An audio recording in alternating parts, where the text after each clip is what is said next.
In the 1990s, deep in the heart of Costa Rica, there was a patch of land that seemed beyond saving. Once part of a lush rainforest, it had been stripped bare by years of cattle grazing and deforestation. The soil was cracked, the trees were gone, and the earth looked lifeless. Nothing green dared to grow there anymore. Locals called it a dead zone. Birds avoided it. The rain that fell on its surface carried away the little soil that remained. It was a graveyard of what used to be life. But fate had other plans. In a twist that no one could have predicted, this forgotten wasteland would soon become the center of one of the most astonishing environmental transformations in history. And it all began with orange peels. Before we continue, make sure to like this video and subscribe, because what you're about to hear is a true story that shows how sometimes nature doesn't just forgive, it heals. A strange proposal.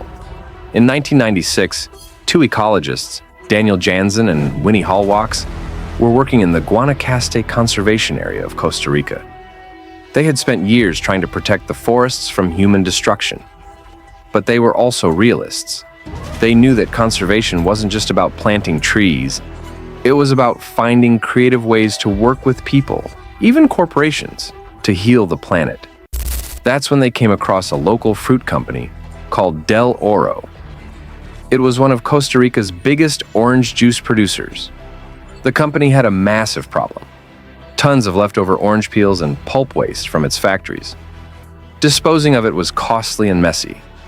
Jansen and Hallwachs had an idea. What if that waste could be used not as garbage, but as food for the earth itself? They proposed something radical. Dump the orange waste on a barren stretch of degraded pasture land inside the conservation area. Let nature do the rest. It sounded crazy. Who dumps trash to heal the planet? But Del Oro agreed. In 1996, trucks started rolling into the deadland, carrying more than 1,000 tons of orange peels. A mountain of sticky, smelly, decomposing fruit. Workers spread it across 12 acres of ruined land, then left it alone. No fertilizers, no human maintenance. Just waste and time. Rotting fruit and rising doubts. At first, the scene was ugly. The ground was buried under thick orange sludge. The air smelled sour and heavy. Swarms of insects buzzed over the heaps. Locals passing by called it disgusting. Some accused the scientists of polluting the forest instead of saving it. Even other conservationists doubted the plan. How could rotting fruit restore a forest that had been destroyed for decades? For the first few months, nothing seemed to happen. The orange waste started to blacken under the sun. Rain washed it into uneven puddles. Seeds that fell from the wind struggled to find footing. But beneath that rotting skin of waste, something was quietly awakening. The orange peels, rich in nitrogen, phosphorus, and organic carbon, began to decompose. Microbes and fungi multiplied. Earthworms and insects moved in, feeding on the decaying fruit. And for the first time in years, the soil beneath began to breathe again. The land begins to stir. One rainy morning, Jansen returned to the site. What he saw made him stop in his tracks. Tiny green shoots were pushing through the dark, softened soil. Small plants that hadn't been seen in the area for years were sprouting between layers of decomposed orange pulp. It was subtle, almost fragile, like nature testing the ground again, asking if it was finally safe to return. The orange layer that once looked like waste had turned into a soft, black blanket of life. Worms wriggled beneath it, feeding on the decayed fruit. Beetles crawled through the moist earth, carrying seeds with them. Even the smell had changed. No longer sour and rotten, but earthy, fresh, and alive. Within months, the ground that had once been gray and lifeless turned dark and rich, the color of fertile earth. Small ferns unfurled their leaves. Vines began to creep along the edges, reclaiming territory they had lost decades ago. The soil retained moisture longer than before, helping each new seed take hold. It was as if the forest had been waiting all these years for a single chance to start over, and the orange peels had given it that chance. By the end of the first year, the difference was visible even from a distance. While surrounding lands remained brown and barren, the orange dump began to glow with a faint green hue. To the untrained eye, it might not have looked like much, just weeds, wildflowers, and tufts of grass. But to scientists, it was a miracle unfolding in slow motion. Each blade of grass was a sign of rebirth, each sprout a defiance of the odds. The experiment that had once been mocked was now showing the first signs of success. What began as a gamble had turned into a quiet revolution. It wasn't dramatic or sudden, but it was steady. A whisper from nature saying, "I can heal if you let me." Nature takes back control. Over the next few years, the transformation accelerated beyond anyone's imagination. As the first wave of plants took root, their roots gripped the soil tightly, preventing erosion and drawing up hidden nutrients from deep underground. Each new leaf that fell became compost for the next generation of growth. The once barren hillside began to pulse with life. Buzzing insects, singing birds, and scurrying mammals that had long abandoned the area slowly returned, following the scent of renewal. Butterflies fluttered between wildflowers. Lizards basked on stones that were now shaded by patches of green. The ecosystem, which had been written off as dead, was writing its own comeback story. Seeds carried by the wind, or dropped by passing animals, found fertile homes in the orange-enriched soil. What was once a wasteland of dust and dryness became a natural nursery. The orange waste, once condemned as pollution, had become the very foundation of rebirth.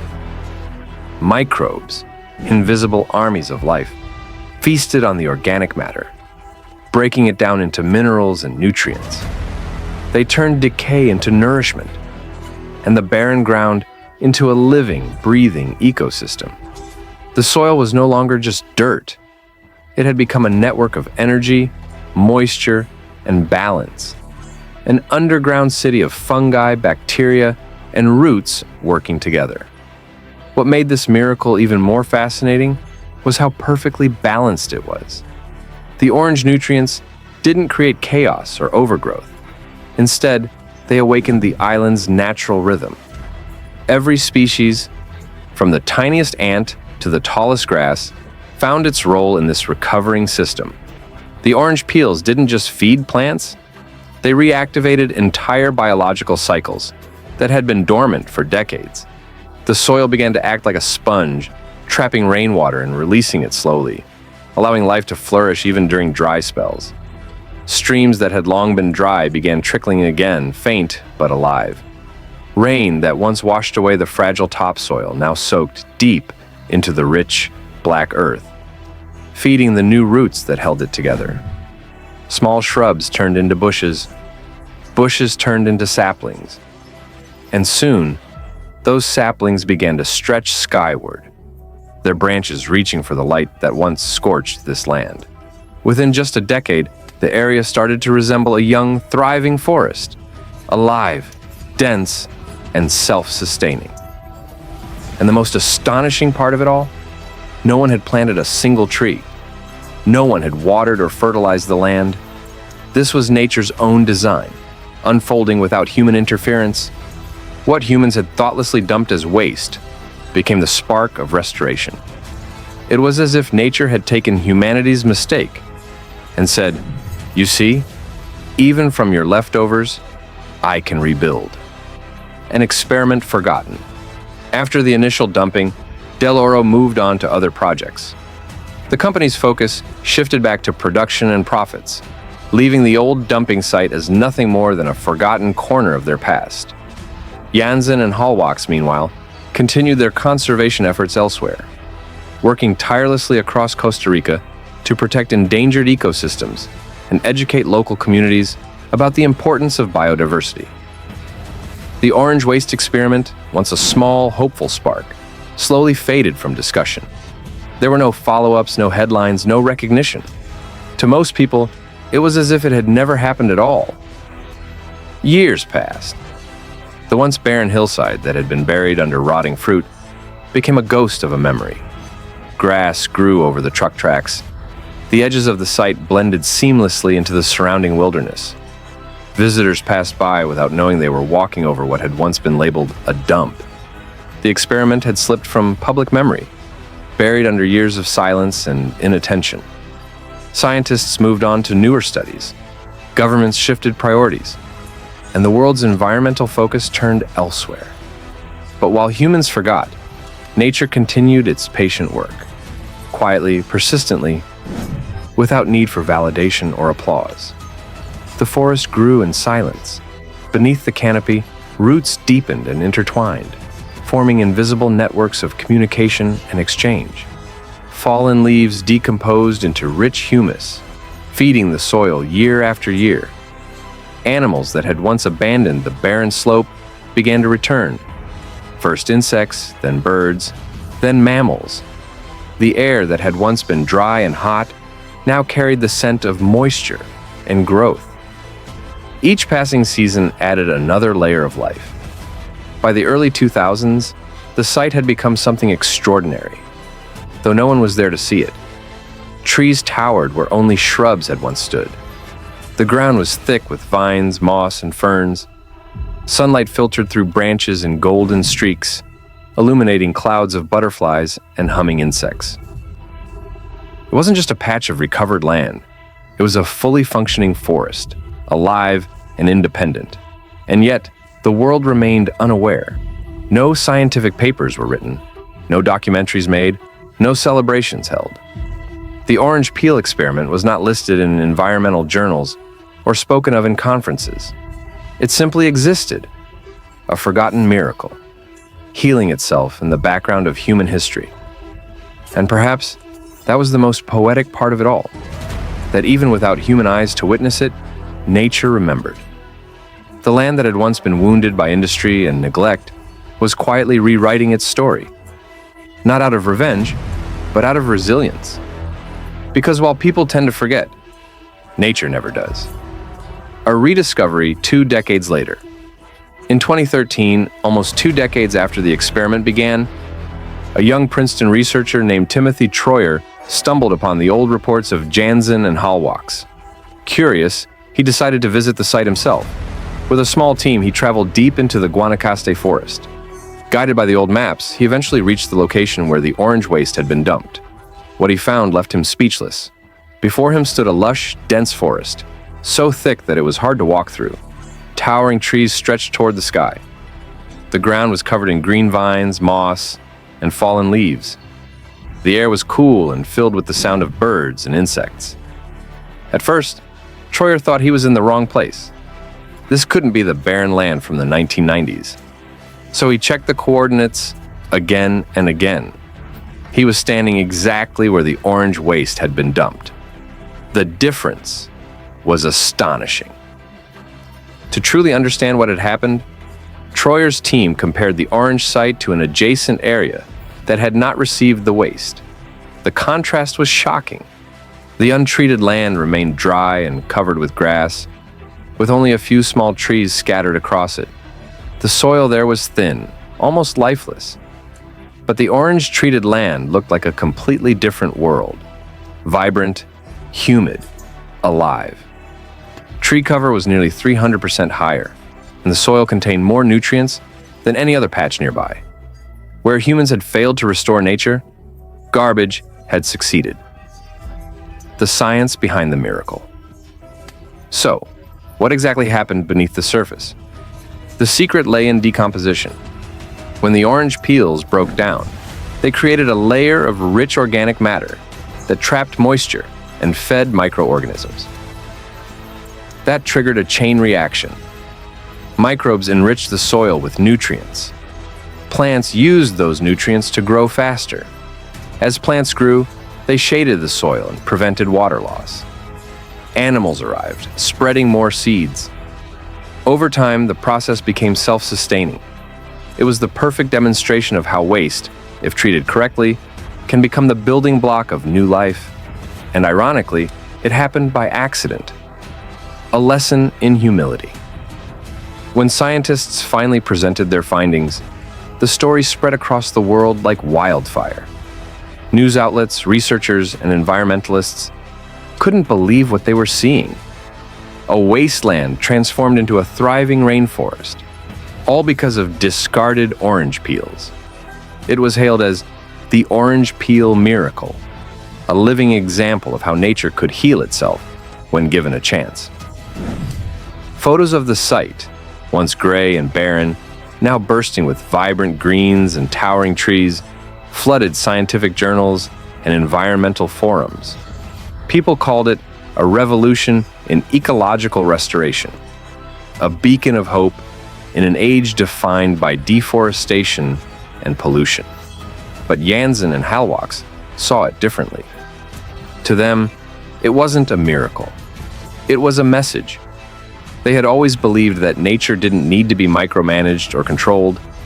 It only needed space and time. The orange peels had not performed magic. They had simply returned something that the land had lost: nutrients, organic matter, and balance. The real magic was nature's own design, its capacity to rebuild from ruin, to turn decay into life. Humans, they reflected, often assume that saving the planet requires massive funding, cutting-edge technology, or global interventions. But sometimes the most powerful solutions are the simplest. Sometimes all it takes is trust, a willingness to let nature do what it has done for millions of years: recover.